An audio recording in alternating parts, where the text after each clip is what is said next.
各位观众朋友，大家好，欢迎收看5月31 AM 新闻，我是嘉豪。交通消息大时代，头先就来报连载。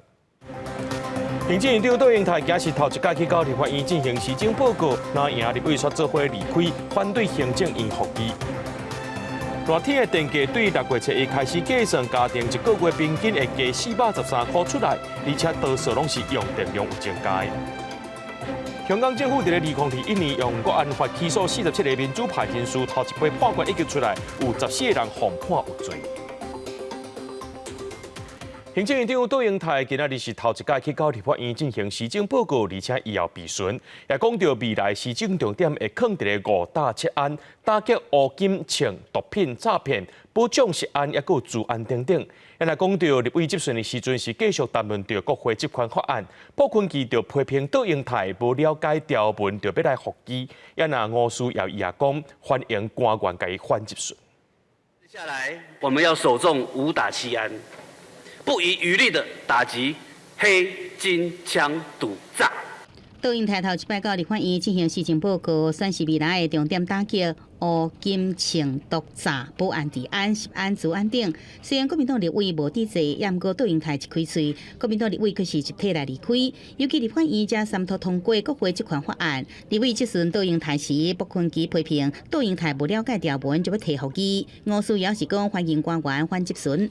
你连条文都搞不清楚，就提出复议，这无非是对国会一个严重的侮辱。我欢迎你对我反质询。有一天委员也可能站在这里，如果用这种同理心来进行答询的话，那就是两院互动的良好。民进党立委吴春霞是关心高龄的议题，讲高龄政策应该由卫福部来主导，其他部会敢像插会应该加强整合。个人的觉醒、企业的参与。跟国家政策3位一体的观念，我们以壮世代为本位，来制定一个壮世代的相关有的一个规划。外界关心供电的稳定，部分产业界呼吁核电的演绎。经济部长郭志辉讲，若是法令通过，而且有需要，核三厂真做必用的电源。如果法令通过，那么在法的框架之内，那我们有需要的时候，它会为我们备用的一个这个电源。政府对人民、对产业有承诺，我们会安全稳定的供电。台湾对世界有承诺，我们现在还是充满着信心的。另外，是不是未欠电？郭志辉强调，爱看新式的电厂是否都如期来完成，会多准备全面来发展再生的能源。杜英泰也讲，这笔工程如期完成，绿能的发展比有期更加进步。面对所有能源的问题、发电的问题，拢会用合理合法来计算。记者综合报道。国防部长郭立雄今日头一届去到立法院备询，针对中国发动围台军演，未来将有可能变作是常态化，强调国军有责任去应对，而且了解军演的意图，也有台湾要安怎来面对。另外，伫新加坡举行的香格里拉对话，美中两位国防部长拢见面，也讲到台海议题。美国也针对中国的围台军演表示关切。美中双方人马陆续进入会场，美中防长奥斯汀甲当军出席新加坡香格里拉对话，31日下晡12点50分正式进行2022年以来头一届会面。会谈时间1点钟，美国官员讲，双方各派10位官员参加会谈。奥斯汀甲当军今年4月都捌通电话，迄个时阵都捌讨论有关台湾甲南海这个议题。两个人见面了后，美国国防部发言人伫会后声明，奥斯汀对中国伫台海周边挑衅行动表达关心。搁再声明，强军无应该摕正常而且例行性民主程序的台湾政治过渡当作协议的借口。外媒报道，当军会中原来警告奥斯汀，美国无应该干涉中国甲台湾的事务。向台独分裂势力发出严重错误信号，中方坚决反对。我们敦促美方切实纠正错误，恪守一个中国原则。美中伫香格里拉对话周边举行会晤，英俄马纽先5国防长也伫会议期间宣布，今年会伫印太举行搁较侪深入的大型军演。We are increasing the assets that we are bringing to bear in exercises. At Basama Lima later this year, for the first time, Australia will be contributing F-35 Joint Strike Fighters to that exercise, and that'll be the first time we'll have a fifth-generation aircraft participating in Basama Lima. 5国防长已经同意今年要举行军演，会牵涉到无人机、第5代战机加侦察机的演练。针对中国顶礼拜举行宽大军演，经过总统赖清德带动政府战争，咱国安局也示警，军演会常态化。国防部长顾立雄表示，国军有责任好好应变。那国军重要的是，对每一次面对这个相关的军演的时候，我们要妥善的应处，这个是国军的一个责任。那我们也从他们每次的军演当中得到我们相关的经验。对外界解读中共宽大军演是咧测试美日台底线，顾立雄表示，国军注意中共军演想要达成的意图，也加对台湾的威胁。中共主要是咧恐吓，当时原来有法律前的作为，想要甲台海变内海。记者综合报道。因为不满这赖清德总统5指控的就职演说，中共顶礼拜就对台军演了后，中国的财政部今早起呢是搁再宣布6月10号开始，对台湾生产的乌油、车油的基础油，总共134个税目进口产品停止使用ECFA关税优待，未来拢会照规定执行。中国财政部宣布，为6月10号开始，要停止海检两化经济合作经济协议部分产品的关税减量。用贸易武器化、军事的这个演习的常态化来去骚扰台湾，我倒是想请教，这样的方式会让台湾人民更倾向中国，还是更倾向我们的盟友美国？球还是回在赖清德的总统手上，他应该想办法派人通过什么管道跟中国大陆那边去谈。根据公告，互人停止使用ECFA的台湾商品，包括论骨油、基础油、液体石蜡加动质液体石蜡、乙丙醇以及正丁醇，拢总134项产品。但是这个产业占台湾出口比例是偌济，也有偌济业者受到影响，也有待统计。只是伫中国宣布停止前，有业者坦白讲，3年前因为烦恼两化关系紧张，早就提早把出口市场的比例为中国刷到东南亚。我本来50几%要60个，现在存32%，现在一直拢市场往东南亚去移动，去把它慢慢转到那边去。基础油对我台塑石化的营业额跟利润影响不大，营业额还占差不多1%呢。但是中国宣布对台湾134项产品停止使用ECFA关税减量。中国国台办发言人陈斌华表示，总统赖清德当局坚持台独立场，拒绝无承认九二共识，这是中国停止ECFA部分产品关税减量的根本原因。未来中国是不是会扩大停止项目，也有待密切观察。记者综合报道。行政院昨宣布6月初进前已经招人去旅行团，也是会当去到中国，这代表这禁团令无要开放，旅游业者是真失望。总统赖清德今日出席台北国际观光博览会开幕致辞时阵，伊就强调，总统是爱稳定这台海和平，也考虑可能是无遐尔爱集成，希望大家多多指教。典场的单位四个拢是促销团的团价，旅游业者全力来参团，看到许多旅游团个这要搞啊，拢推出促销要来抢人客。应该是去日本啦，欧洲的部分，想要在暑假的时候带小朋友出去玩。无论是东南亚、东北亚，也是欧洲团，业者拢提出好康，也毋过就是无看就去中国旅行团。虽然行政院宣布6月初进前已经成团的旅客，永远会使出团到对方去旅游，也毋过禁团令永远是无解除，这也让业者是相当的失望。当然有人会说，那除了中国大陆之外，难道旅行社不能够带团到其他国家去吗？其实旅行社很努力的去做各国的市场。那我们今天争取的只是一个我们生存基本应有的权益。对业者来说，少掉了一个中国大陆的旅游地区，对我们来说当然是觉得非常的遗憾。所以说还是希望两边可以好好的谈。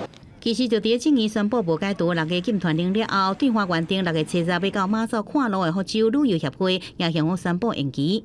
这真的是一个警讯哦，证明说，大陆实在是对赖政府这一边这禁团令没有解除，还附加了很多条件，事实上是非常的有意见的。第六业者诉求，参加台北国际观光博览会开幕式的总统赖清德伫致辞时强调，总统的职责是稳定台海和平。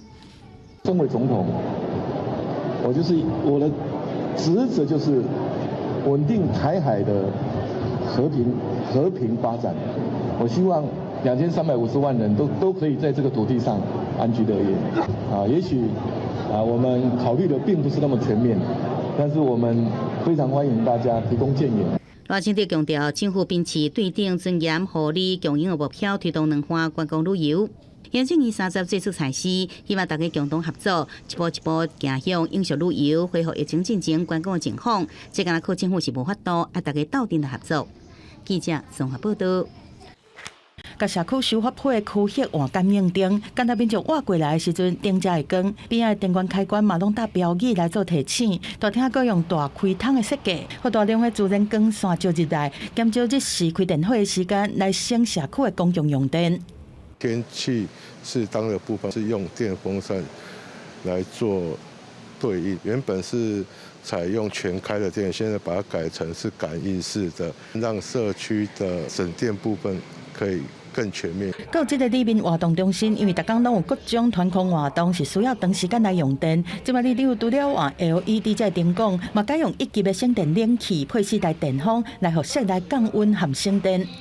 电把它分流，就是用的某个区域就开那个区域就好。温度如果超过28度，我们就把它开，先开定时4个小时，然后让冷气循环、电风扇循环。为着要供应热天民众较悬的用电的需求，台电爱启动更较侪发电机组来运用，造成热天供电成本是一直起哩。针对主体和细经店，当年6月到9月4个月是采用热天的电价来算钱。根据台电的估算，一般的家庭热天平均1个月用电量413度，1个月电池是1023块。那毋是热天1个月平均的用电量是301度，月电池593块，电池大约增加430，起伏73%。冷气的滤网要定期的清洁，让它的效能够更好。会建议大家在每个礼拜都清一下。开的时候的温度会建议设在26到28这个范围，因为每大概升高1度就可以省大概6%到8%的电。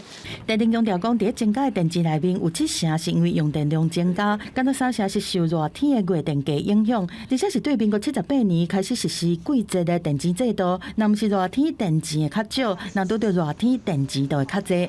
记者综合报道。讲到这手机镜头制造厂大立光去互德国的软体厂商指控讲，因的制程内面有偷用到德国的软体，害因损失真惨重。今日头一届开庭，德国厂商负责人也亲身来到台湾出庭。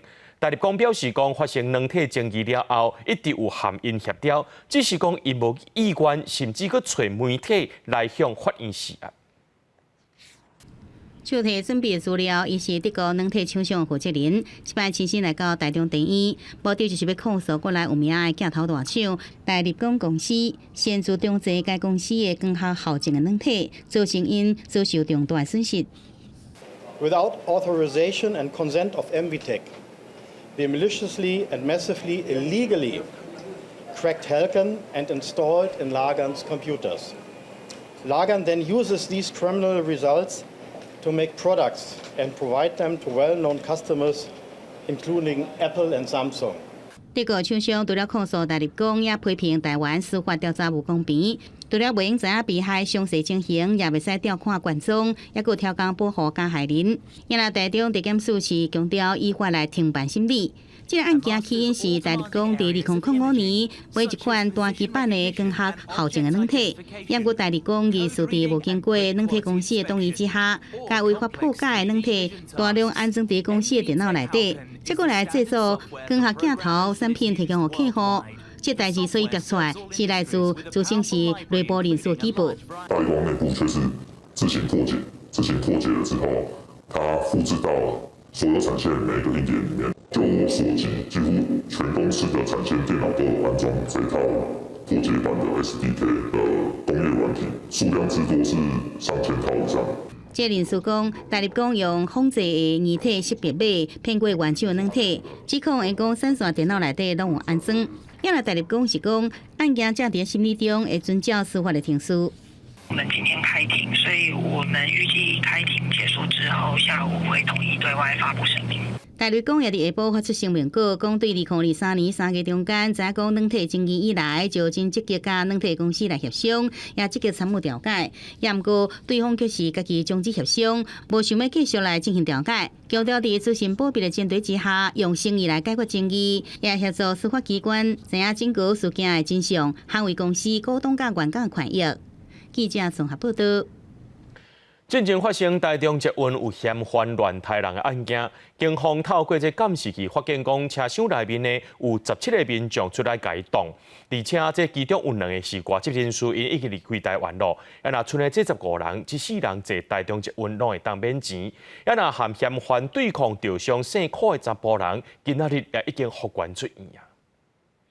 姓柯查甫人伫镜头前聊聊讲，面所戴好带已经拆落来，明显会当看到2条长长的伤痕。中介21伤人事件，甲嫌犯相拍捡刀划伤姓柯查甫人，31已经出院。伊特别感谢外界关心，佮讲伤口已经好甲差不多啊。谢谢各位大众还有媒体对这件事情的关心。然后就是我这段期间在林信医院这边其实过得都很好，伤口也恢复得很不错。因为想说大家在外面等得很辛苦，所以我想说，多少发个讯息让大家知道。根据台中警方调查统计，伤人的事件，当时伫车厢内斗3天的民众拢总17人，其中2个是外国籍人士已经离境，15人当中有10个愿意接受市政府公开表扬，会当得到终身免费坐中捷，另外5个人敢若接受奖励，无要出面。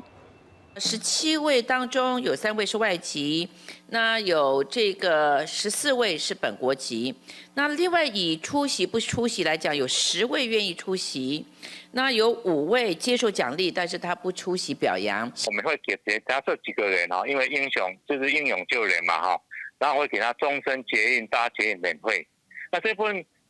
中捷公司他要给他们董事会通过才算数。另外一个伤患姓李的查甫人已经拜六出院，姓李的爸爸设计盾牌甲安全裙，想要捐予中捷，希望市政府会当重视这公共运输的安全，建立安全网。希望这件事情不是重重拿起，轻轻放下，不是风头过了就没有事了，希望是一个安全网。市政府针对李先生的构想也搁伫研究，已经先初步增加巡逻警力，守护中捷的安全。强调最近就会公开表扬勇敢的民众。记者综合报道。来看屏东潮州运动公园附近的路口呢，最近正在做水道水线路改善工程。30下晡，所有一个80外岁阿伯呢，伊骑奥多巴的无细里拔入去无看过的沟仔内面，头壳有去弄到，也捌昏迷不醒。自来水公司和潮州镇公所也拢表示，会依照事故调查结果追究包厢的责任。老先生连人险车摔落去，事故发生伫30下晡，屏东潮州运动公园附近三城甲福清路口，80外岁老先生敢若无注意到，公沟仔无看过，倒弯了后，规台汽车骑伫深大约50到60公分的沟仔内底，头壳先着涂骹摔落来。该路段自来水管施工交管道路封闭，一名86岁老翁骑机车不慎跌入沟渠，导致受伤昏迷。肇事原因将后续由警方进行调查分析。根据了解，这路口最近正伫做自来水公路的改善工程，不过事发迄天现场却是只有塑胶笋、无护栏。3日过来到现场，工地已经用塑胶笋也有连接杆仔给围起来，禁止人车入去。工作人员讲，迄天是因为暗暝土车这边入来啊，路就无完全围起来。正面有啊，毋过逆向迄个，我那么空车要入来空啊。所以因为车要出去，所以无啊动起来哦。工地管制紧补强，原本无看过的公沟仔也看铁板，就惊个民众唔知影走入去受伤。自来水公司讲会要求包厢加强相关的管制。涉及到需要开罚部分，我们也会去做开罚了哈。那后续我们也会配合，不管是交通队或者是阿北这边哈，我们会配合去持续去关心然后去办。那后续的部分，这个交流部分我们会再加强这样。包厢艺术时间管制不当造成事故，这路段主管机关潮州镇公所讲，若家属提出申请，各部的需求会来协助，也要求包厢出面来说明。若确认包厢无依照这个标准的流程来执行，造成管理不当，会依法来追究责任。记者综合报道。带观众朋友来看国际新闻，讲到香港政府伫2021年用国安法颠覆国家政权罪起诉47个民主派人士，即马头一批判决已经出来，有14个人被判刑。针对着这个判决呢，香港政府是认为有成功化解危机，不过民主派人士却是认为讲香港已经失去司法独立，也佫有言论自由啊。检出法院大楼被判无罪释放律师刘伟聪，呼吁各方继续关注被判有罪加等待判决的其他被告。I won't say this case is finished because further proceedings is going on. I am unable to say too much. Do bear with me. Thank you very much for the concern over all the defendants of this case. 刘伟聪甲其他46人牵涉所谓的47人案，是因为自2010年香港立法会选举进前，民主派家己举办初选，互港府认定想要颠覆政府。伫隔年1月开始大规模搜捕民主派，包含黄之锋、周行东等积极参加民主派活动的人士，拢加做47人案的被告。这也是自2010年7月7日港版国安法上路以来第一件重大政治案件。Right now. There's not much press freedom, not much freedom of expression, and no freedom of assembly, and no freedom of demonstration. People are very frightened. I don't think many people dare to talk to you. So Hong Kong was not like that a few years ago.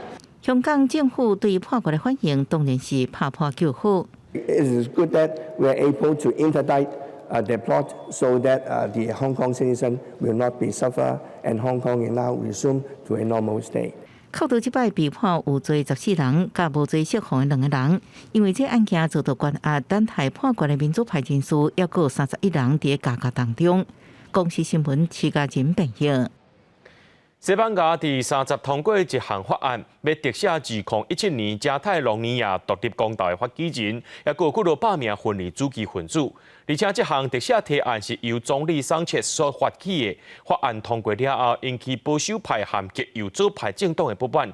因认为桑切斯的目的呢，就是要让家己搁再连任。法案通过的支持者起来拍扑啊！西班牙众议院以177票对172票，第30推翻参议院进行否决的决议。虽然保守派和极右派的政党是投反对票，但是法案到尾马上批准，要特赦伫2017年加泰隆尼亚独立公投的发起人和几百个分离主义分子，造成流亡的独派人士转来，而且甲因对2011年就开始进行的分离主义运动的法律记录拢总抬掉。Avui és un dia històric en tota l'amplitud del terme. Avui no es perdona, avui es guanya. Es guanya una batalla del conflicte que existeix des de fa segles entre les dues nacions, la nació catalana i la nació espanyola. 根据西班牙世界报伫3月的调查，显示讲全国有62%的民众是反对特赦法案，干那伫加泰隆尼亚地区48%的民众是支持特赦案。西班牙代理总理桑切斯伫去年就提出特赦法案，迄当阵是引起大规模的抗议。法案通过了后，是互一寡法官、保守派和极右派的政党真生气。因讲桑切斯的提案有政治的目的，是为着要换含泰隆尼亚地区2个分离主义政党和其他小党的支持，都是利用这个方式伫咧帮助伊家己争取连任。Es un intercambio de poder a cambio de impunidad. Es un intercambio de poder a cambio de poder. Yo te otorgo privilegios personales y tú me das al presidente. Eso es todo. 特赦案通过上受到注意的，就是加泰隆尼亚自治区前主席普伊格蒙特。伊伫2017年领导公投失败了后，互西班牙以煽动叛乱罪来通缉，目前是伫比利时的流亡。特赦法案通过了后，伊的逮捕令有过度的封解除。不过西班牙的保守派人士当在计划要提出法律挑战。公司新闻新闻部编译。讲到以色列攻击加沙走廊上界南边的拉法市，地区各种救援物资拢搬到送入去，人道危机是愈来愈严重。以色列第30重新开放克瑞沙洛关口，互因运输，甚至有一对以色列翁仔某希望军方替因送鸡卵糕，要送予这放掠去做人一个后生。以色列对拉法的攻击阻断人道救援物资的陆海空运送代价，美军的空投行动也因为安尼停真侪天。5月初用3.2亿美金为地中海岸起铺动码头，也因为天气因素毁损，暂时无法度使用。We cannot do some airdrops on when the IDF is conducting operations. We don't want civilians, running into an active battle space, but we do hope to continue those.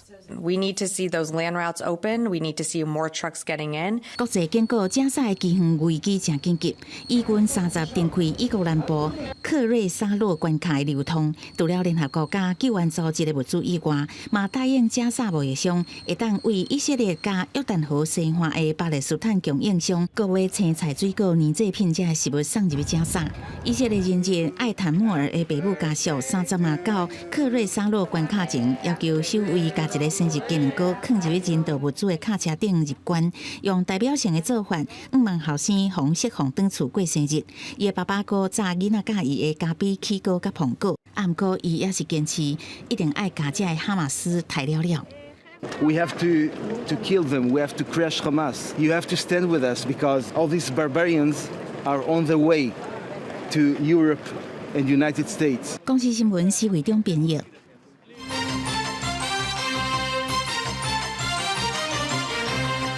副总统萧美琴公布总统赖清德提名的考试院正副院长，也个委员的人选。院长的人选是现任考试院副院长张丰建，也那未来副院长按说要交予前科选部长柯树雄。也那这个考试委员的有提名，7个人包含着这下党派人选。副总统萧美琴一个人主持记者会，宣布总统赖清德提名的考试院正副院长加考试委员人选。赖总统十分重视这次的提名作业，他特别指示，这次提名有2个目标。第一个目标是专业性，第二个目标是代表性。院长被提名人周凤贤是现任考试院副院长，伫法制人事管理专书等领域已经有12年的经历。方进会资料完整，副院长被提名人是顶一届下任的科选部部长柯树雄。我们将组成新的考试院团队，我相信这样一个团队应该是非常的专业又多元。那我们如果顺利上任以后，我们将会倾听各界的声音。考试委员方面，赖总统依照法定人事下限，只提名7人，拢来自无共专业领域，政党背景组成也真多元，包括现任考试委员、资深文官、最高检察署检察官、公共行政学者等。双方注意的是前国民党不分区立委区文干，甲民众党推荐的前台北副市长丁家基。确实，我们在座的每一位都有来自不同的背景，希望每一位委员能够依照我们考试委员的专业背景。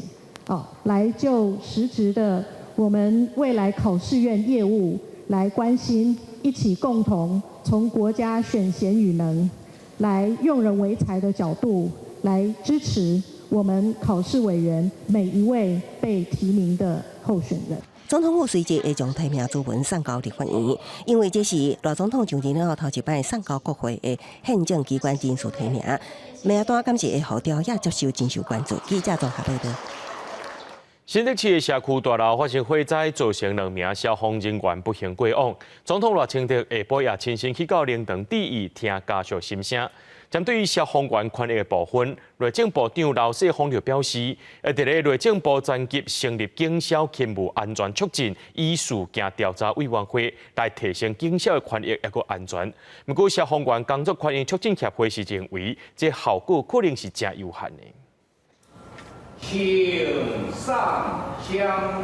新北市情况会大楼进前发生火灾，造成2个消防员殉职。总统赖清德31日下晡亲身前往2个人灵堂吊祭致哀，各向家属慰问，听因的心声。总统刚刚也非常的关心家属们的一个家庭的情况，因为包含说家人在面对到这么大的一个冲击，是否需要政府的协助。陪同的新北市长高虹安表示，市政府会尽全力协助中央完成后续的武术事项。两个消防员的联合公祭伫6月7号举行。不过事后高虹安打一封，互消防员的亲自批中，讲到已经提高超勤加班费，嘛增加偏执员额。啊，不过有家己讲是消防员的网友伫网络论坛打文章批评，政府无法度互消防队工时正常化，所以计出来时数会当补加班费。不过增加2000块，讲做是加薪，家己无法度认同。嘛烦恼消防员一直减少，要安怎补满？新北市消防局补回讲，补充人力是中央的职权。希望中央跟地方可以互相配合，那多支持给我们更多的一个配副数。顺利的话，未来每年会有1400位基层公务员培训完成，来达成我们县市公人应勤的一个需求。这届会在互各界各在关心消防人员的救灾安全。内政部长刘世芳最近表示，会伫内政部专辑成立警消勤务安全促进加事件调查委员会，纳入现役退休的警消基层学者专家，通提升警消权益甲安全，搁进行事件调查。牵涉修法的部分，我来提出。不过消防员工作权益促进协会讲效果有限。就像去年明阳大火之后，那其实行政院也有部会层级跟基层消防员做沟通的一个会议，但是事后结果却是不了了之。我们的期待还是希望政府尽快的开放消防员组工会有完整的劳动安全，才有办法保障我们的声音被政府听到。消协会搁再声明，若是要推动消防改革，政府就应该开放消防员组织工会，安尼唔才有法度互双方伫对等基础建立沟通的管道。记者综合报道。有一个小姐伫107年通过消防警察特考，受训复检的时阵，身高158.9公分，不符合女性160公分的规定，就互废止受训的资格。诉权败诉了后，搁再去申请释宪。刑法法庭今日宣判部分违宪，认为对查甫抑搁对查某这标准是无一致的，1年后就会失去效力。啊，那这消防署是表示会调整未来选女性消防人员的基础条件。有技校身份的细陈的查某人，107年通过消防警察特考，隔年是报道受训。所伫复检的时阵，因为身高敢若158.9公分，无符合女性160公分的规定，互废止受训资格。细陈的女主唔甘愿提出诉愿，伫败诉了后，主张讲警察人员考试内面分原住民女性身高155公分，一般女性所160公分，这规定是违宪，申请释宪。宪法法庭31是做出部分违宪的判决。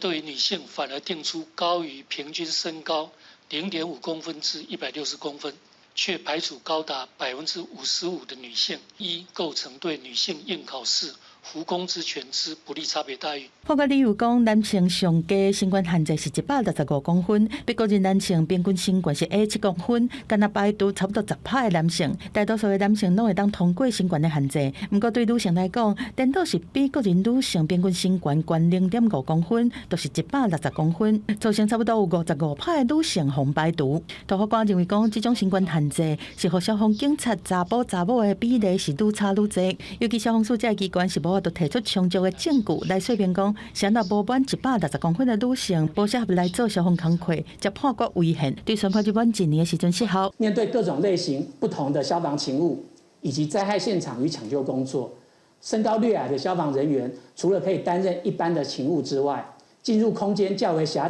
小的灾害现场，也是有它的优势在。细陈的查某人有希望恢复受训资格，针对身高限制对女性较不利的差别待遇，大法官建议讲，未来应该缩小男女排除比例的差距。消防署回应讲，会配合考选制度，调整未来选任女性消防人员的基础条件。记者综合报道。囡仔真高出国比赛得冠军摕金牌，公赢倒转来。成立34年的彰化市滨河国小棍仔球队参加今年美国加州杯国际棍仔球锦标赛，伫12岁以下青少年组摕到冠军。这也是滨河国小对2017年开始第5摆摕到世界冠军。这球队今仔日是对美国回来到台湾，全校的老师和学生呢，也拢去到校门口甲因迎接。学校的老师甲学生伫校门口，准备迎接摕到世界冠军的11位棍仔球选手。中华滨河国小棍仔球队参加美国加州杯国际棍仔球锦标赛，伫12岁以下的青少年组摕到冠军。选手表示，虽然国外的比赛场地甲台湾无同，嘛是尽全力拼出好成绩，而且是5连霸。平常我们都是在那种一般陆地上打，然后呢，这一次去比赛我们是在草地上打。比赛前觉得很紧张，然后比完赛的时候，感觉得冠军就感觉很开心。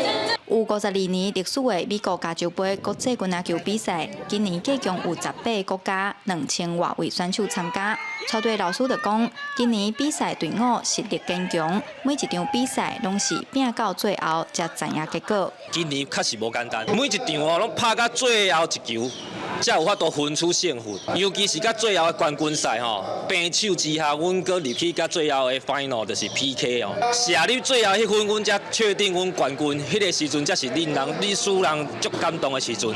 除了疫情期间比赛停办以外，中华冰河国小参加美国加州杯国际橄榄球比赛已经真侪届啊，而且自2017年开始摕冠军，今年是第5摆摕到冠军。学校表示，透过运动比赛会当训练学生面对压力、培养团队的精神，又搁是出国去比赛，对囡仔来讲拢是真宝贵的经验。记者杨淑晴中华报道。来看今年全国国小骹球世界杯，总共有782个队伍报名参加，经过淘汰选出前16强。6月初7到初10，要伫咧台北的电竞场踢总决赛。这队伍因拢真有信心，讲要把这冠军摸到回去。国小世界杯全国总决赛。32个球队代表同齐画出要摕冠军，因是今年踏入全国国小骹球世界杯前16强的男子组甲女子组球队代表。去年摕冠军的花莲东里国小女子骹球队甲台中协和国小男子骹球队，这届嘛拢踏入决赛。今年的目标是要争取2连霸。我觉得决心很重要，就是如果你想要拿那颗球的话，你就会很努力的去拿。我们有信心2连霸，我有信心再拿到1次冠军。我对我的队友也有信心。全国国小骹球世界杯由教育部体育署推动，今年是办第5届。第一年有431队报名，今年已经增加到782队，而且全台22个县市拢有球队参加。主办单位讲，参赛队伍增加嘛，打破大家认为台湾骹球风气不如国外旧想法，嘛出愈来愈侪优秀的骹球运动员。今年的总场次是1611场，5年来将近举办了6776场赛事。相信在台湾，大家要讲足球沙漠，我现在敢讲，台湾足球不是沙漠。今年全国国小骹球世界杯总决赛6月初7到6月初10会伫台北电竞场举办，到时阵嘛会有网络直播。主办单位希望大家会当亲像支持世界杯骹球赛同款，来替国内的国小骹球选手加油。记者王可选、柯明哲台北报道。讲到即摆教育，唔若讲希望这囡仔到读册，希望伫咧体育各种方面拢会当文武相才。来看高雄蔡文国小的骹鼓球队，伫今年全国师生杯骹鼓球锦标赛摕到查甫甲组的第2名。这届成绩是真好，互这6位的学生入选到国家队。伫咧今年7月，也要代表着台湾去到马来西亚参加自控制署亚洲太平洋青少年锦标赛，展现着咱台湾囡仔的实力。球员夹出来球往网仔弹过，球会反弹，若是对方无随接到球，就当得分。这就是巧固球的比赛。蔡文国小这个学生球员，今年有6个人入选国家队，摕到台湾U12级出赛资格。球队当中有1位主将，却因为国际赛有限制年纪，致使伊无法度做伙出国比赛。队友嘛替伊感觉可惜。足可惜，因为年纪的关系，无法度通大家做伙出国拍比赛。我想到会使出国去比赛，我会感觉这辛苦拢足有价值。讲到巧固球，台湾成绩是世界第1名。蔡文国小巧固球校队新入10外档，今年球队是参加113年全国师生杯，查甫队是得到甲组的第2名，会甲第1名输伫国小组成国家队。这嘛是蔡文国小10年后，搁再有球员入选国家队，替台湾争光。会以这一次出去的全国赛的一些小小的缺失，然后去提醒往后续的5年级的球员，对，后续会有机会，我们会做北上做异地训练的这个动作。伫今年全国赛，高雄市各年级巧固球拢有选手入选国家队，人数嘛是上好一届。教练表示讲，7月要去马来西亚参加2024亚洲太平洋青少年巧固球锦标赛，较歹对付的国家是新加坡，不过因会加强练习，代表台湾摕到冠军回来。记者钟义辉、邱兆勇高雄报道。人讲未食五日节粽破休是唔公放，虽然后礼拜就要来过这个五日节这年假，不过呢，今仔下晡方面接近，提醒观众朋友，拜六礼拜时阵，台湾天气会真无稳定哦。加上这南海顶面的热带性低气压，拜五下晡2点的时阵，已经结束今年第2号风台马力苏。气象署也推测讲，这风台呢会先走到中国广东区甲黄山啊河的方面，甲做伙了后，再增加雨水来到台湾。这拜六礼拜全台湾拢会落大雨，气温也会较热。拜五透早，北部的民众出门天气袂歹，毋过中南部因为吹南风，所以也是着啊落雨。拜五下晡开始，因为锋面接近，全台开始透风落雨。气象署讲，这波锋面会继续影响到拜六礼拜的天气。周六呢，热带系统的这个低压逐渐的并入到低压带当中，然后锋面的这个系统会逐渐的移动到台湾上空。这样子锋面以及伴随低压的影响呢，会使得周六的环境变得越来越不稳定。不过最明显降雨的时段会落在周六的晚间到周日的一整天。气象署表示，拜六礼拜天气除了受锋面的影响，风台嘛来到热烈，因为南海顶头有一个热带性低气压，拜五下晡2点已经变做轻度风台马力苏，预计往中国广东方向甩。拜六礼拜会甲锋面同齐影响台湾的天气，隔日2天全台天气是真无稳定。它在南侧的西南风是比较偏强，带来相当暖湿的空气。那这样的大量的水汽呢，汇聚在这个低气压，随着它逐渐的移动到华南这一带呢，并入到梅雨锋面之后，所以它其实是为梅雨锋面带来相当丰沛的西南风的这样子的水汽。温度的部分，今仔全台各地高温是29到32度，感觉稍热。但拜六开始，因为锋面加上东北风，各地温度会降到28度以下，北部地区会降到21到25度。预计后礼拜拜二才会来回温，温度变化大，民众就要注意保暖。记者王可选、柯明在台北报道。过车路是真危险，咱过路人唔通伫遐看看扫，也若一个驾驶千万唔通背手机啊！来看这交通部今日公布今年1月到3月道安状况，讲这事故死亡人数以奥多拜事故上界多，占59.8%。虽然去年有针对着这轿车、奥多拜无要让过路人收罚有关这罚款，但是今年1月到3月，轿车、奥多拜无让过路人，总共造成别人24个人死亡，是和去年同一时间来比，去年是11个人，今嘛是搁再加1倍外。台北市西门町车来车往，坐汽机车、脚踏车要经过，就要驶过这款违规停车，真危险。交通部公布今年1月至3月的道路交通事故统计，奥多拜事故死亡人数有462个人，占整体死亡人数上济，有59.8%。有用路人认为，汽机车违规停车，互因伫车路顶感觉真危险。违停啊，违停，对啊，怎么说？因为会有死角啊。对啊，骑乘之后会有视线死角，可能就是要停在那个车子后面等，然后就可能等旁边的车都走了之后，才能再绕出去。的话，当然就是会来依法去进行相关的取缔。其实还是有相关那个临时停车的这个需要。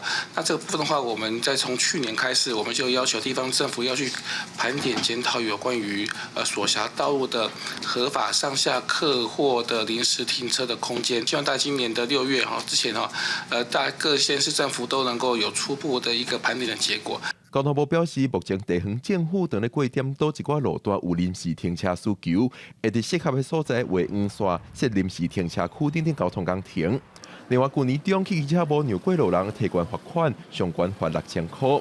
不过，根据统计，今年1月至3月，汽机车无让过路人总共致死24个人死亡，等到比去年同期11个人，佫加出13个人死亡。保持加重的这一个时间，等民众可能会比较遵守他的行为，但是时间一久，那可能民众可能行为又恢复了他原本的一个常有的习惯。交通部表示，汽机车无让过路人去年中有大执法，也加重罚款，民众有较认真遵守法规。但是时间过久，佫恢复原本较无让过路人的惯势，可能是死亡数字增加的原因之一。交通部讲会加强宣导，也会请警政署加强处理违规。记者林玉凯台北报道。最近，这台南市警察局参学校合作，伫咧北区13间学校的边仔路口呢，有设告示牌，也有放送，要来提醒驾驶就要注意过路人安全。另外，去年市政府伫部分路段施行唔唔免两段式倒弯的政策，统计也显示讲车祸确实有变少，也那这个政策呢要继续推展到年底。穿越马路，礼让行人。今仔一个接一个行点过路线，准备入去学校，边仔有放送头咧欢爱让过路人的口号。踮这间国小的学生囡仔最近上下课，加这支放送头做伴，路口野菜告示牌提醒骑车、塞车的民众。自己本身是有小朋友，所以我其实在经过十字路口，我都会特别去留意说有没有，不管是小朋友还是行人啊，好个真正这赞的。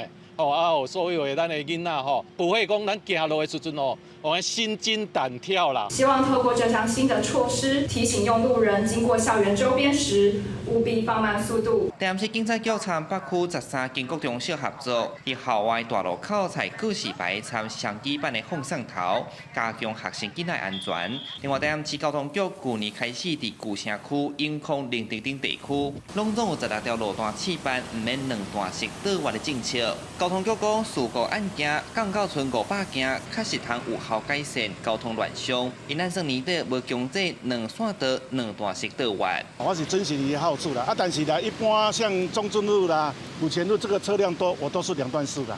无我即马伫遐等，对方也要来，我为着要抢跑道，对方也要抢跑道。有时候会擦撞。这边盘点完还有36条的一个路段将全面来做一个开放。那相关标识标线的一个调整部分的话，会在今年底能够全数完成。这种机车通直接骑入去圆圈内，有民众建议通开放圆圈内倒弯。交通局回应道路空间无够，地势才无开放，后续会个评估。记者从台南采访报道。来看高雄主营平雅市哈罗市场已经有60多年了，因为设备正旧排水过塌掉的，高雄市政府4年前就想要改建，却因为无法度互8成的店家同意，就安尼生着拖到单。一寡店家认为讲，因上届烦恼的就是影响到做生意的权益，这配套措施若做了无好势，因是袂接受的。一透早，侪人就来哈罗市场买菜，毋过市场内面环境毋那路真矮，涂骹阁有积水，市场建筑嘛真旧，侪设备拢爱征收。市府伫2021年规划市场改建计划，因为牵连到摊商营业的权益，爱有8成的摊商同意，到今已经拖4年啊。摊商支持甲反对声音拢有。我是无啥同意啦，你是毋是伫一个重伫？好的位最重要，可是市府袂当防止挂保证啊。市场也是很久了，如果重新改建，环境卫生比较好啦。已经开66档的哈罗市场，因为挖进海军的军区，过去嘛叫做平雅市。目前市场有200多位摊位，不过市场已经旧上，包括道路真矮、排水沟会塌掉、线路烧拍电、降价嘛袂稳等等的问题。会长表示讲，设备旧上的问题拖真久，爱量早处理。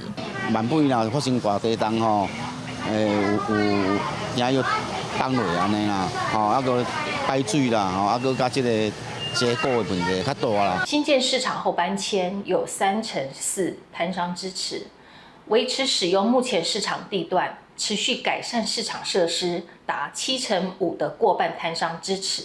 主持会会长表示讲，摊商毋是无愿意改建，是希望有完整的规划，建议市府伫市场边仔找土地，互摊商先刷过去做生意，等待市场改建了后才回来，才会当长久经营。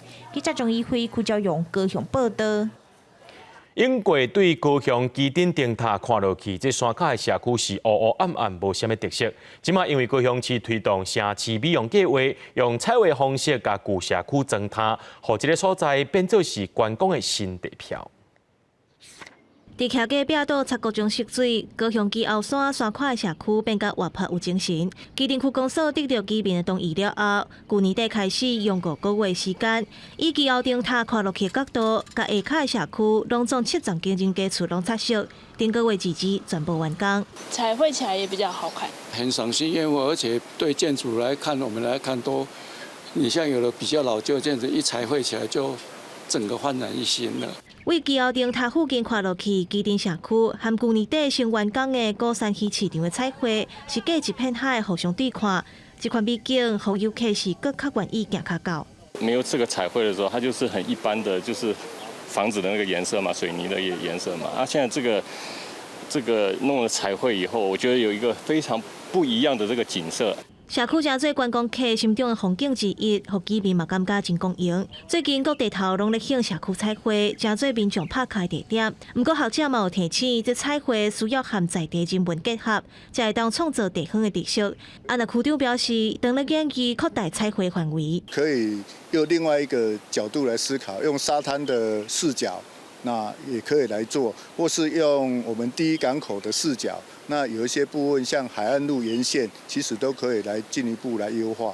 高雄为魏武营、美美村、高山溪市场到基镇彩绘社区，市府和区公所透过彩绘美化旧社区，这款社区美容要成观光客来行搭，嘛要让社区的居民有使命感，更较愿意投入维护参加社区的活化再造。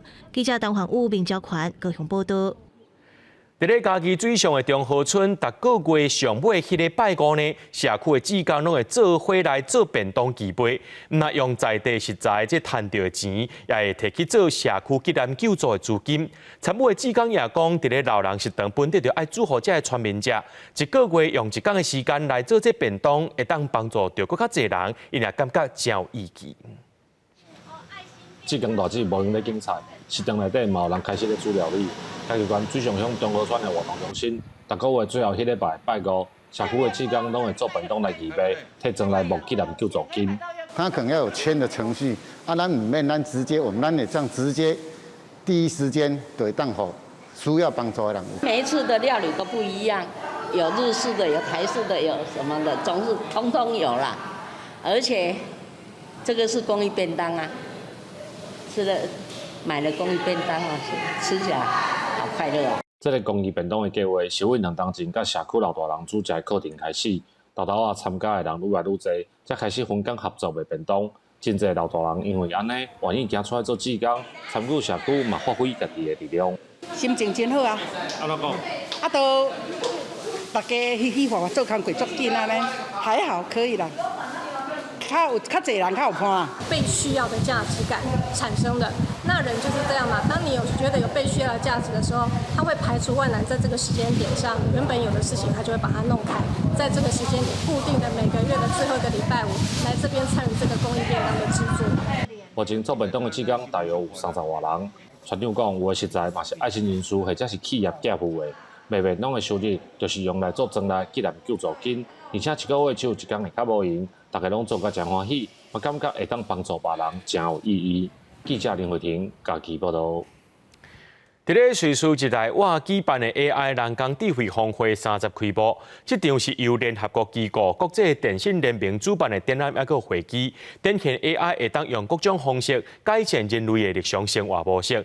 会议顶头也探讨到生成式 AI 安怎协助解决全球气候变迁、健康也有社会关怀问题。世界机器人徛伫缩小版的脚球场，开始踢脚球。虽然机器人的动作看起来有淡薄硬，也毋过煞会当亲像真正的脚球选手，会当准确来看到脚球伫咧地，要抢球拔到了后，莫家己徛起来。瑞士第2大城日内瓦当地举办一场 AI 人工智慧峰会，采访记者甲 AI 机器人开普车开讲的时阵，开普车嘛考试人类真功。So what do you do for fun, Katja? I make fun of stupid humans like you. Why do you say humans are stupid? Because they break relationships over lack of understanding. Robots don't have that problem. 这场展览甲会议是联合国机构国际电信联盟主办的，展览内底有包括活动度真悬的假脚手，和视障人士会当闪避障碍物的装置，佮应用人类需求陪伴用的机器冲突等等，各种用 AI 改善生活的机器。第一峰会是探讨生成式 AI 要安怎加速解决全球气候变迁、健康、社会关怀问题，嘛讨论发展 AI 有可能出现的风险。I think the risks that we today feel the most are the risks around, for example, bias of AI. So we still have around 45 AI systems that are tested, out of those tested, that show gender bias. That it means that can impact on applications for employment, on other aspects as well. 国际电信联盟认为 ，AI 是一款会当帮助社会向更较好的方向发展的技术。不过今年包括美国等等10外国家拢要举办大选，出现 AI 制造的假消息，还有轻微问题等等，唔但威胁民主，嘛损害少年人的心理健康甲网络安全。另外，受到网络环境甲经济因素影响，全球有关有1/3的人口，可排除在 AI 革命以外无发言权，嘛唔望在着技术发展，未来这款所谓甲技术的差别会当得到解决。国际新闻台是同朋友。带观众朋友做回来看明仔载天气。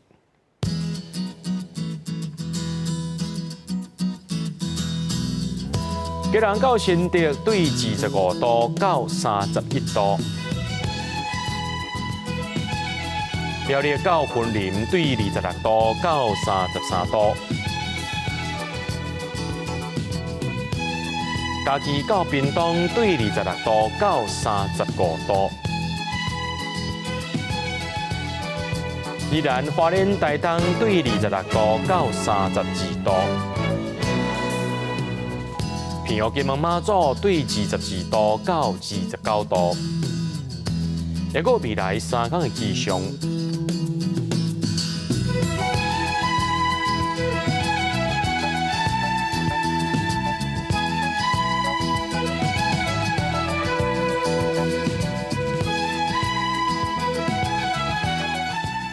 在新闻最后，感谢各位观众朋友收看今日AM新闻，我是嘉豪，咱再会。